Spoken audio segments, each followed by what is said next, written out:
So these are some of the core values that John spoke to me, and he said, this is how he set up his studio 23 years ago in Hollywood. And he said, can you bring this into the studio in Bombay? And one was fairness, creativity, valuing the people that you work with, respecting the workplace, living a balanced life, and doing quality of work.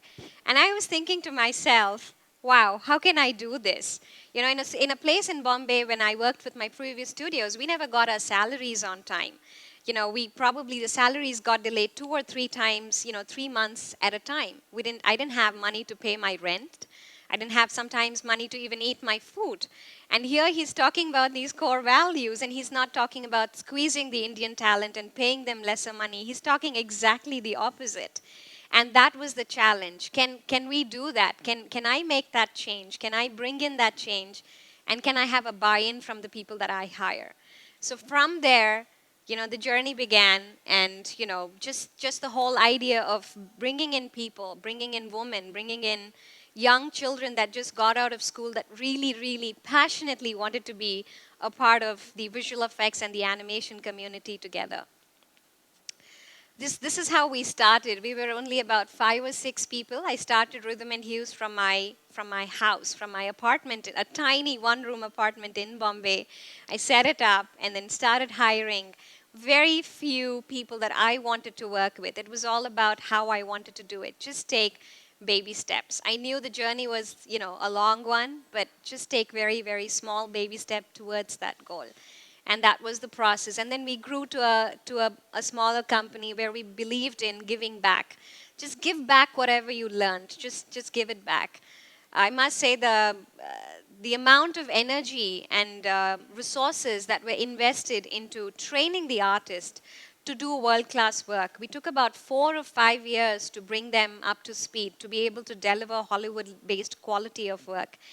And we kept doing whatever we can, and I kept doing whatever I can.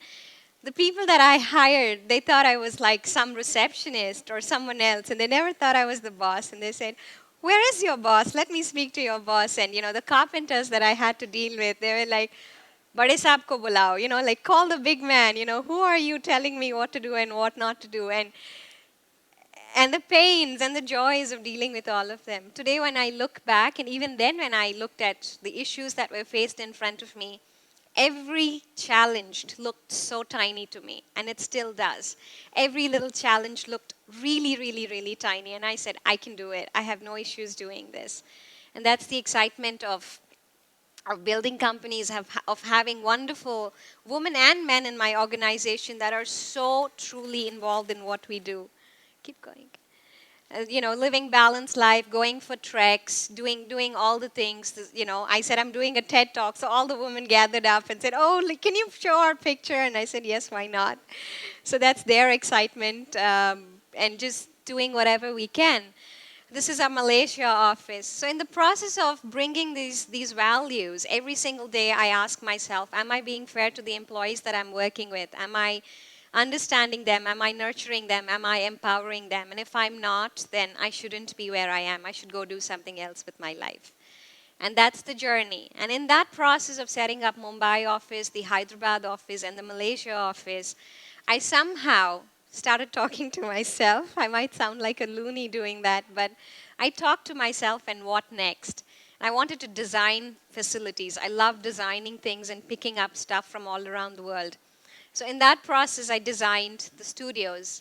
And I wanted the studios to be not like cubicles and not like offices, something that's very open, something that's very calming, something that's very inspiring, something that's, that says, wow, this doesn't feel like an office space. None of our managers have, offices. They all sit with the artists, creating that transparency. I wanted that to reflect also in the location that we work, in the space that we work. So that was the part of designing.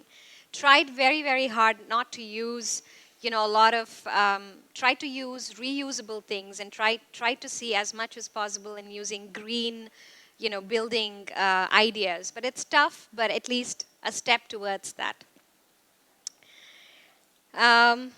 So designing the studio was one thing.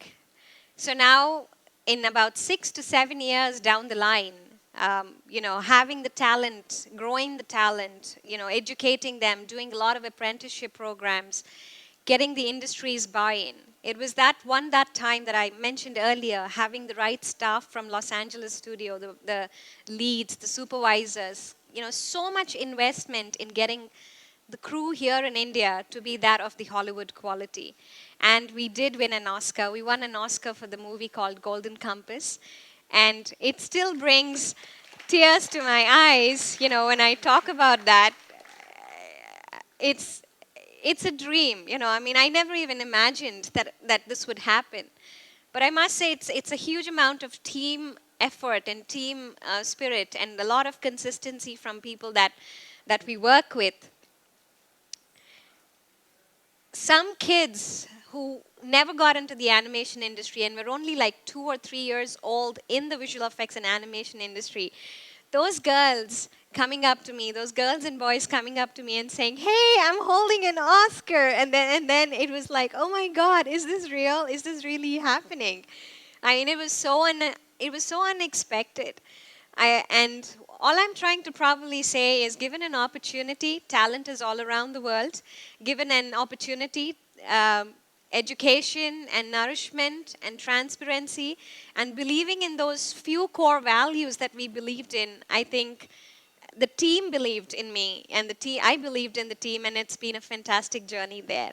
And that's Bill Westenhofer up there. He's the one who went on the red carpet and picked up the Oscar for Rhythm and Hues for Golden Compass.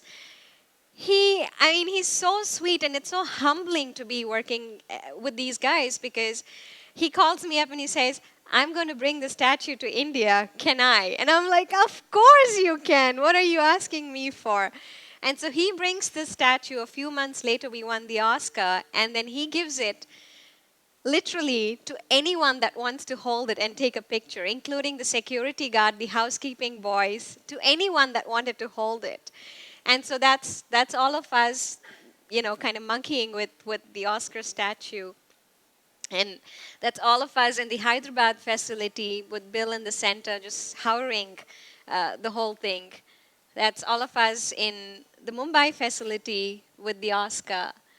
And that's just us, that's who we are. We enjoy what we do. We have a great time doing what we do. We have a lot of challenges in front of us. But somehow, I think the passion to do what we want to do drives us, takes us forward every step. Every step, there's a challenge. Even today, we have tons of challenges in front of us. But we try doing what best we can do. So this is again me talking to myself and saying, what do I do next? Because I have to do something. I can't do the same thing again and again and again. And then this voice in my head said, you got to give back to the community. I've made my circle from me to my father, to my brother, and then the bigger circle of my work and what I want to do, and the bigger circle of setting up a studio. And then I said, I have to give back to the community. I got appointed as the president of Asifa India and Women in Animation India. That's a non-profit organization based out of the US, and they asked me to run it. And so for the last 6 years, I've been running both these organizations along with running Rhythm and Hues. And we started giving back to the community by doing. So I said, what is the core value for Asifa? And one of the core values for Asifa was to give, to share knowledge, just give as much as you can without asking for a lot of money, without taking it from the students. I feel very much for the students. They're paying about 14-15% interest loans on their education. And I think that's not a right thing. And I want to change that whatever little way I can. And so this is all the stuff that we are doing in having free workshops at NCPA, which happens to be in Bombay. We do it across India, over 15 cities. And we have today about 10 to 15,000 people that attend these sessions all over India. And we continue to do this only because there are these amazing, amazing volunteers that have taken this movement as their own and not mine, and not as Asifa's, but their own initiative to give back to the community.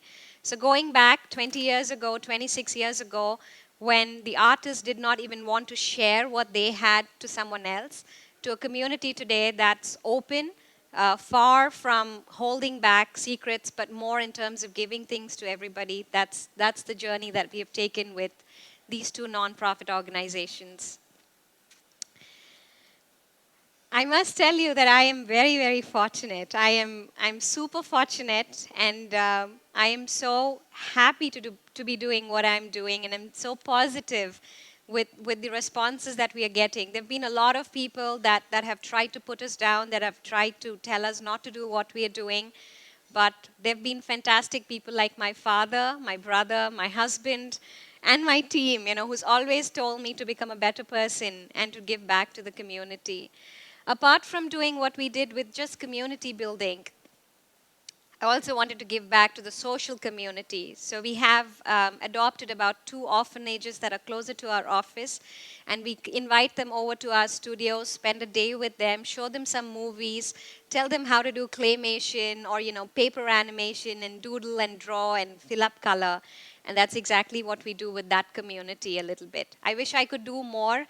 The speakers that I have here are my idols. I mean, they do it day in and day out. I wish I can do something like this day in and day out. I have a lot of things that I've written down, but yes, the inner journey has helped me do what I want to do. My friends, my family, everyone has been so supportive of what I'm doing.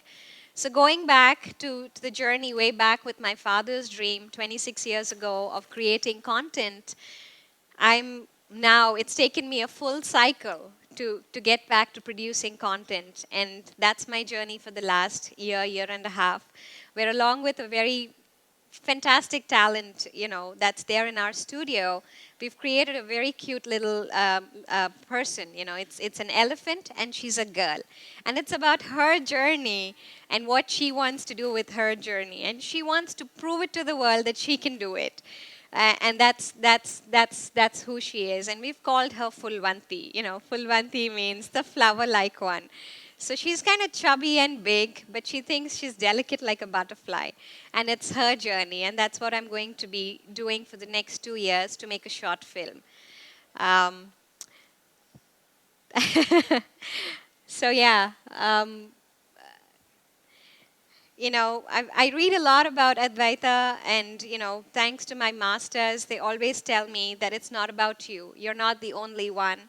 And I met a wonderful lady today who said, the sun shines on everyone. And I think, and it gives to everyone that's asking for it. Whether you ask or you don't ask, the sun shines on everyone. So I would like to end my presentation saying, what you seek is seeking you. And it's a quote by Rumi, and it's... I like it because I think what I'm seeking is also seeking me in some fashion. It's just there. It's also working very hard to come towards me. Whether it's filmmaking or doing whatever, I think I'll enjoy every bit of my life. Thank you very much for having me at TED. Thank you.